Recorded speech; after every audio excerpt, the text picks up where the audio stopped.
Hey, everyone, and welcome to our deep dive with Zack Kass. Zack Kass. Yeah, he's a futurist and former OpenAI exec. Right. And he's got some seriously mind-bending predictions about where AI is headed in 2025 and beyond. Absolutely. So get ready, because we're about to explore the potential benefits, the unforeseen consequences, and the risks we need to watch out for when it comes to AI. I think one of the things that's really fascinating about Kass is that he goes beyond like the typical hype about AI. He doesn't just talk about the technology itself, but he dives deep into how it could actually reshape our lives, our work, even our thinking.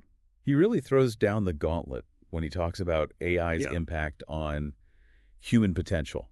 I mean, he asks this really provocative question. Could becoming overly reliant on AI actually make us intellectually lazy? Think about it. If AI starts solving all our problems, like we don't have to think anymore. do we even need to think critically anymore? What happens to our problem-solving skills? Our creativity. Yeah, it's like using GPS all the time, right? Yeah. You get so used to relying on it that you might lose your natural sense of direction. Totally. Like your ability to navigate the world on your own. Oh, yeah. And Kass worries that something similar could happen to our minds if we become too dependent on AI. It's a scary thought. It is. And then he presents us with this dilemma, this virtual versus physical reality dilemma. Right. And he sees this potential future where people might actually choose a purely digital existence over the real world. Over reality. Yeah. That's wild. Now, that might sound like something straight out of the Matrix. Totally. But he's seeing these trends, especially among younger generations, that point in that direction. That point to, like just living in the digital world. Yeah. It's more interesting. And he's concerned about the impact this could have on everything, from population growth to the quality of our lives. It's almost like he's asking, like, how much is too much? Yeah. You know, we already spend a huge chunk of our lives online in these digital spaces. All the time. Are we finding a healthy balance? That's the quest. Or are we sacrificing real-world experiences, those face-to-face connections and interactions, for the convenience and allure of the virtual world? You know, it makes me think about, like, even just going to a concert. Yeah. Right? Like seeing your favorite band. You're there. You're there. But you're watching it through your phone. Through your phone, you're recording it. Recording the whole thing. Yeah. You're not even present. You're not even present. So it's like, are we already kind of living in that virtual world? That's a great point. And so I know a lot of people are worried about AI taking over their jobs. Oh, yeah, that's a big one. Bass actually debunks this. Robots are stealing our jobs. Myth. He argues that job displacement isn't the core risk. He doesn't think that's the problem. No, he thinks that. He thinks AI could automate everything. He believes AI could automate everything. Which is pretty radical. It is. Yeah. Imagine a world where everything from manufacturing to healthcare to transportation is fully automated. Wow. Costs would plummet. Yeah. Theoretically making everything more affordable. So then what do we do? Right. And in Kass's view, this could create a world where people are free from the need to work for survival. But then the question becomes, what do we do with all that free time? Right, what do we do? Kass says the real challenge isn't unemployment, it's finding purpose. Interesting. In a world where work is no longer a necessity. So it's not about... It's about figuring out what gives our lives meaning when traditional work is no longer at the center. Yeah, when work is no longer this thing that we define ourselves by. Right, exactly. What else is there? He's asking us to imagine a world where work becomes optional. Not out of necessity, but out of choice. So you could work if you wanted to. You could work if you want to. But you don't have to. But you don't have to. What would your ideal life look like in that world? Yeah. What would you dedicate your time and energy to if your basic needs were met? That's a big question. It's a big question. Yeah. And it forces us to confront our own values and priorities. Totally. So let's talk about something that's been making a lot of headlines lately. Okay. AI-generated misinformation. The fake news, deep fakes. All of that stuff. All of that. Yeah. And it can be pretty scary to think about. It is. But Kass actually has a surprisingly optimistic take on this. Really? Yeah. He's not worried about it. Well, he believes that as AI gets better at creating convincing fake content, we'll also get better at detecting and countering it. Okay. He thinks we'll develop even more sophisticated systems, even AI-powered systems. AI to fight AI. To identify and flag false information. Like, it'll be this constant arms race. Oh, I see. Between the creators of misinformation and those trying to expose it. He even draws a parallel to what happened with photoshopped images. Okay. Remember when that technology first came out? Yeah. We were all blown away by how realistic those manipulated images looked. Like, is it real or is it fake? Right. Yeah. But over time, we've become more aware of the potential for image manipulation. We've developed a kind of filter, a healthy skepticism. So we've adapted. We've adapted. Okay. And Kass thinks a similar adaptation will happen with AI-generated content. So we'll learn to kind of be more discerning. We'll learn to be more discerning. Look for those clues. Look for the clues. That something might be fake. But that brings up an interesting question, right? What's that? If we're relying on more sophisticated systems to detect fake content, couldn't those systems themselves be manipulated or used for malicious purposes? Right. Like, what's to stop someone from using AI for bad. AI for bad. Yeah, it's almost like that's the whole... That leads us to a crucial part of Kass's argument. Yeah. The potential for existential risks associated with AI. And he breaks this down into two parts. Okay. First, there's the alignment problem, which is essentially making sure that AI's goals are aligned with human values. Right. So how do we ensure that AI doesn't end up doing things that harm us? Even if it thinks it's helping. Even if those actions are technically achieving its programmed objective. Right. That's the tricky part. And then there's the whole issue of bad actors. Yeah. People who might use AI for malicious purposes. Right. People who want to do bad things. This could be anything. Yeah. From creating incredibly convincing propaganda to developing autonomous weapons systems that can operate without human oversight. That's a scary thought. It's frightening. Yeah. And Kass emphasizes that the bigger concern isn't necessarily high-resource actors like governments. He's more worried about low-resource individuals who could be empowered by AI in dangerous ways. So individuals, that could do a lot of damage. Think about someone with limited resources but access to powerful AI tools. Right. Like, that's kind of democratizing. They could potentially create a lot of chaos. Yeah. He compares this to how society tackled mail theft back in the day. Interesting. They made it a serious offense, not just because of the stolen letters, but because disrupting the mail system could cripple commerce and communication. Yeah, like the whole system relied on that. So with AI, we need to think about what those points of vulnerability might be. Right, where are the weak spots? And how to preemptively protect them.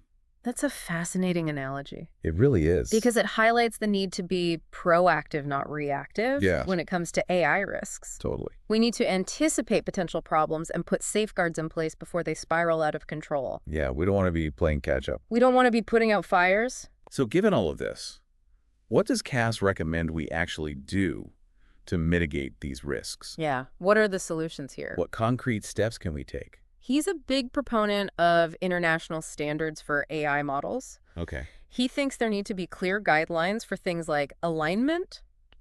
Making sure that AI is designed to be beneficial to humanity. Okay. He also advocates for explainability standards, especially for tasks like, insurance policy writing, where we need to be able to understand how AI is making decisions. That makes sense. But he's not a fan of every approach to AI regulation. Okay. He's pretty skeptical about some of the things happening in Europe, which he thinks are stifling innovation. He thinks it's going too far. Yeah, too much regulation. Yeah. He's more in favor of letting the market drive solutions. Okay. As long as there are the right tools and safeguards in place. So kind of finding that balance. Yeah, finding that sweet spot. He even draws a comparison to how governments handled the rise of social media. Oh, yeah. Remember how Congress seemed to be playing catch-up, struggling to understand how these platforms worked? It was like they didn't get it. And what the implications were. Yeah, they were behind the curve. Oh, yeah. Those congressional hearings were... a little cringeworthy. Pretty cringeworthy at times. Yeah. It seemed like some of those policymakers were totally out of their depth. Totally. And Kass is worried that a similar scenario could play out with AI if policymakers aren't proactive and informed. Like, we need people who understand this stuff. He's basically saying, don't stifle innovation before it even has a chance to blossom. Right. So this brings us back to a question we posed earlier. Yeah. What role should the government play in all of this? That's the million-dollar question. Should they be more hands-on, setting strict rules and guidelines? More regulation? Or should they take a step back and let the market figure things out? Less regulation. There are valid arguments on both sides. There are, yeah. On the one hand, we need to protect against potential harms, especially when it comes to things like bias, discrimination, the misuse of AI. Those are big problems. But on the other hand, we don't want to crush the incredible potential of this technology to solve problems, create new opportunities, and improve our lives in countless ways. I can definitely see both sides of the coin here. I think it's about finding that balance. It's about finding that balance, isn't it? Yeah. Protecting against the potential harms without crushing the amazing benefits AI could bring. Yeah, it's a tough one. Okay, we've covered a ton of ground here. We have. We've explored the potential benefits of AI, the risks of misinformation, existential threats, and the challenges of navigating a world where work might become increasingly automated. A lot to think about. But there's still so much more to unpack. There is. And in the next part of our deep dive, we'll delve into some of Kass's specific recommendations for navigating this AI-powered future. I'm excited to hear that. We'll explore the lessons we can learn from social media and how to create a future where AI serves humanity. Right. Not the other way around. That's the goal. So grab a refill of your favorite beverage. I will. We'll be right back with part 2. Can't wait. So, picking up where we left off. Yeah. Kass has some pretty strong opinions about the role of government in regulating AI. He does. And it's interesting because he doesn't necessarily think they should just stay out of it. Right. He believes in regulation, but with the big caveat. What's that? His main concern is that policymakers need to be much more informed and proactive than they were with social media. Oh, yeah. Remember those congressional hearings? Yeah. Where some of the lawmakers just seemed clueless about how Facebook and Twitter actually worked? Oh, yeah. He does not want to see a repeat of that with AI. We don't need a repeat. No, we don't. Because, if those hearings were any indication, we could end up with regulations that are totally out of touch with then you get it. the reality of how AI is developing. How it actually works. Yeah. And Kass argues that technology drives progress, and clumsy government intervention can often hinder more than it helps. It can backfire. Yeah,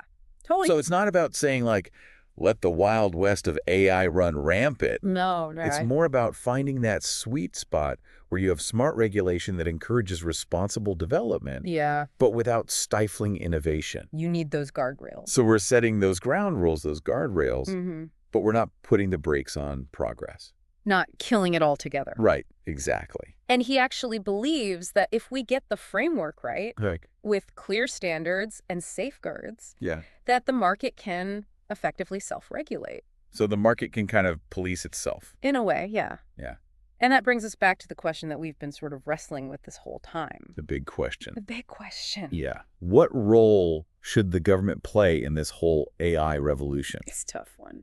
Should they be more hands-on? Yeah. Like setting strict rules for how AI can be developed and used? More regulation. Or should they take a step back and trust the market to sort things out? Less regulation. I think it's important to acknowledge that AI has the potential to be misused. Oh, absolutely. Whether it's through bias and algorithms or outright malicious intent. People who want to do bad things. And that's where regulation can come in. Yeah. To protect against those potential harms. It's about protecting people. Right. Making sure that things are fair. Think about things like facial recognition technology being used for surveillance. Ooh, yeah. Or AI being used to discriminate against certain groups of people. That's a problem. We can't just turn a blind eye to those risks. No, we can't ignore them. But at the same time, we don't want to stifle the incredible potential of this technology. Right, we don't want to throw the baby out with the bathwater.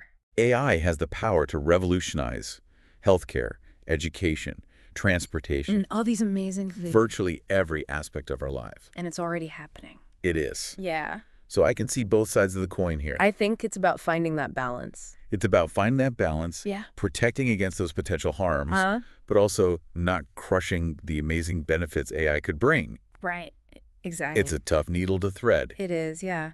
But Kass seems to favor a more nuanced approach. Okay. Something he calls smart regulation. Smart regulation. It's about fostering responsible development and use of AI without stifling its transformative potential. So you can have progress. Progress, but responsible progress. But you're also being careful.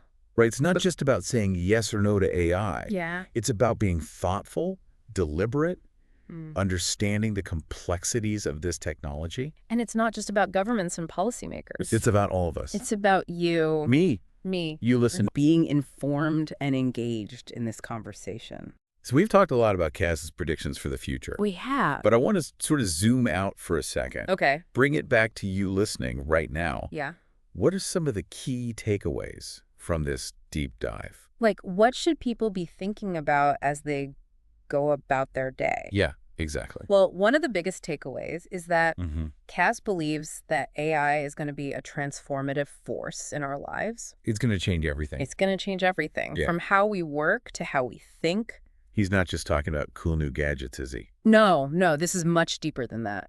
It's about the human impact of AI. Absolutely. How is it going to change us as people? He's asking us to think critically about how AI might shape our values, our sense of purpose, even our relationship with reality itself. And it's a reminder that this whole AI revolution comes with a whole set of consequences. Oh, yeah. There are downsides. Intended and unintended. Like we were talking about earlier, the risk of intellectual laziness if we become too reliant on AI. The possibility of people choosing a virtual existence over real-world experiences. Right. Those are big things to think about. Yeah, those are serious consequences. And we can't forget about the challenges that come with any powerful technology. Right. Like ensuring equal access to its benefits. Everybody benefits. Preventing bias and discrimination. Fairness is key. And establishing clear ethical guidelines for its development and use. So it's not just about the technology itself.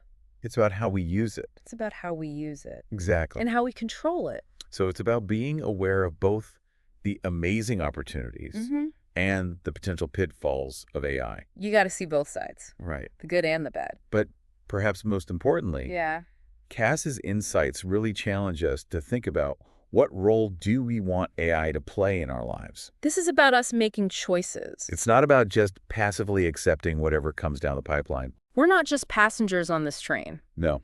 We're not just along for the ride. We have a say in this. We have agency. Absolutely. It's about actively shaping this future with AI. We get to decide. We're at the wheel. Yeah.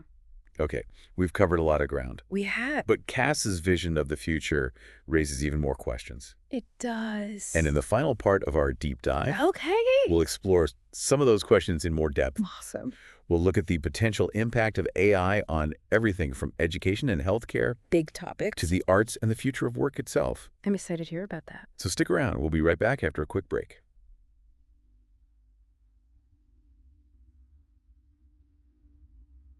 Welcome back to our deep dive into the future with Zack Kass. So far, we've explored the potential benefits and the risks of AI, and we've wrestled with some really tough questions about how this technology might reshape our world. But now I want to bring it down to a personal level. Okay.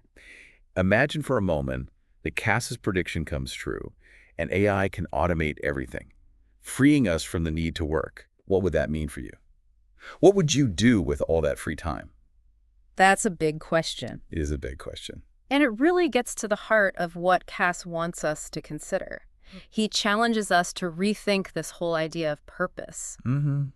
What happens when work isn't our primary source of meaning? Yeah. What fills that void? Right, what defines us. Exactly. And it has profound implications for how we structure our lives, our communities, even our sense of identity. It's almost like a blank slate, isn't it? Yeah, it is, yeah. If we're not defined by our jobs, who are we? Right. What do we value? What matters to us? What gives our lives meaning? Kass sees this as a potential turning point for humanity. He suggests that this shift away from work-centric lives could unleash this huge wave of creativity and personal exploration. Oh, wow. Imagine a world where people are free to pursue their passions. Yeah. Whether it's art or music or science Yeah. or something completely new that we haven't even thought of yet. That's a really intriguing idea. Yeah. It's almost like unlocking this whole new level of human potential. Yeah. That's been dormant because we've been so focused on work and survival. But I also wonder about the potential downsides. Sure. Could we end up with a society where people are aimless and unmotivated? Yeah. Because they don't have that structure of work to give their lives shape. That's a valid concern. Yeah. Kass acknowledges that there could be some bumps along the way as we adjust to this new reality, but he's ultimately optimistic. Okay. He thinks we'll find new ways to define success and status, new ways to contribute to our communities and find fulfillment. It makes me think about all those people who are passionate about their hobbies, but don't have the time or resources to pursue them fully. Because they're working all the time. Because they're tied down by work. Right. What if those hobbies could become their work? Right. What if you could get paid for doing what you love? What if people could dedicate themselves to creating art, making music, exploring scientific ideas without worrying about paying the bills? That's the kind of world Kass envisions. It's pretty amazing when you think about it. It is, but it also raises a lot of questions. Like what? For example, how do we ensure that everyone has the opportunity to benefit from this abundance? That's a good point. How do we prevent a society where only the privileged few have access to these freedoms? That's something we definitely need to think about. And what about the potential pitfalls of a world where people have so much free time? Right. We've already talked about Kass's concern that some people might become overly attached to virtual reality and choose digital escapes over real-world experiences. How do we strike a balance? How do we make sure that technology enhances our lives without consuming them?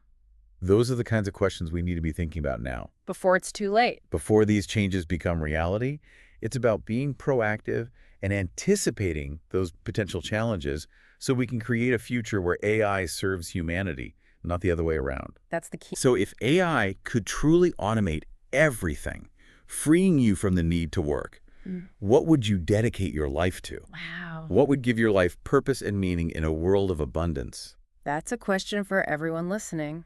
It is. It's something we all need to think about. It's a question that Kass wants each of us to ponder, to really wrestle with, because the answers will shape the future we create.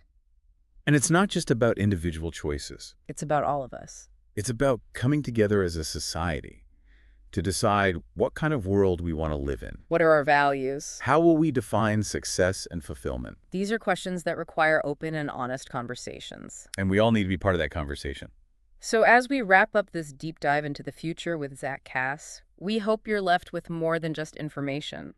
We hope you're left with a sense of possibility, a sense of agency, and a sense of responsibility for shaping the future we want to see. It's an exciting time to be alive. It is. The future of AI is ultimately the future of humanity. And it's up to us to decide what that future looks like. And it's a future we create together. Thanks for joining us on this journey.